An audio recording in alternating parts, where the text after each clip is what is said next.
Jason Bateman. James Sloan, Yes. ITN.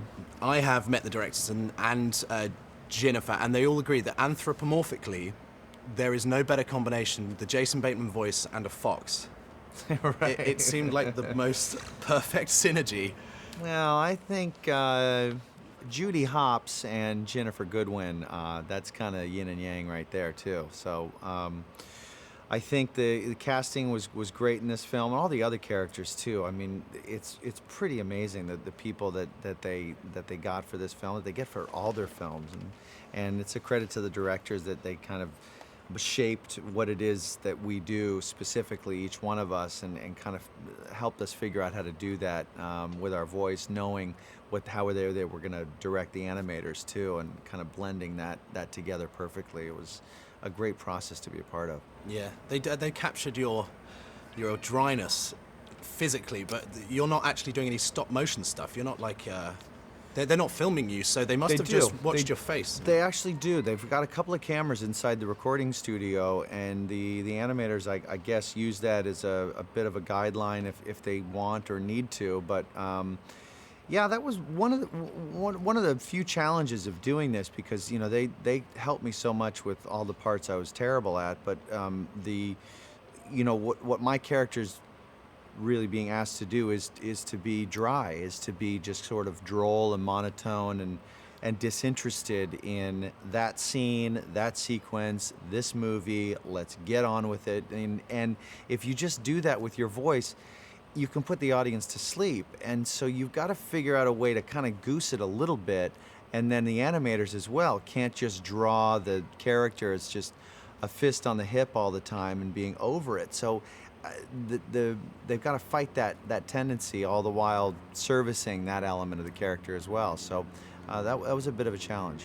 I read that you've been watching a lot of Disney films because you've got 2 young kids as well, so Yeah. it's kind of nice. A lot of your work prior to this has been Not family friendly. Absolutely. Yeah. And now you're a family-friendly.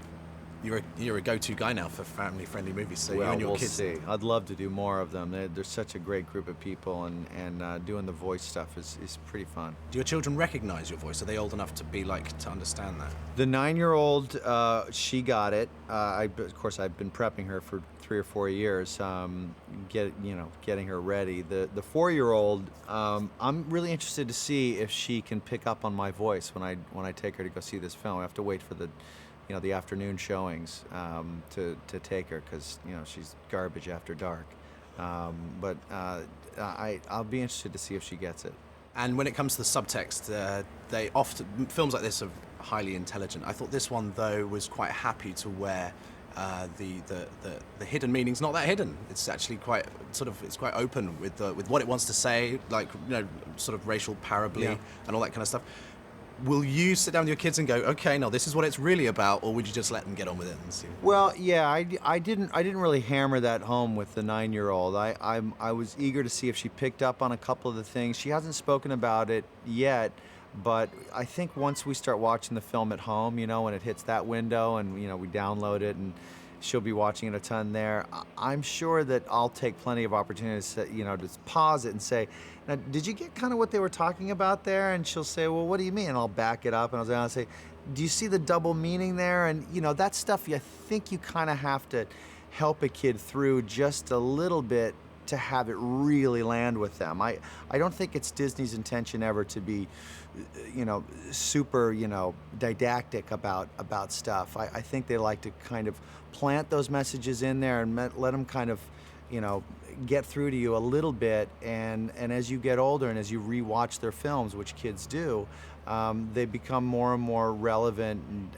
points for you. And it's a kind of a neat education they put on. And very quickly before I go, Shakira's done the song "Try Everything." It's about giving stuff a go that you'd normally not do. So do you think you've been brave? Do you try everything?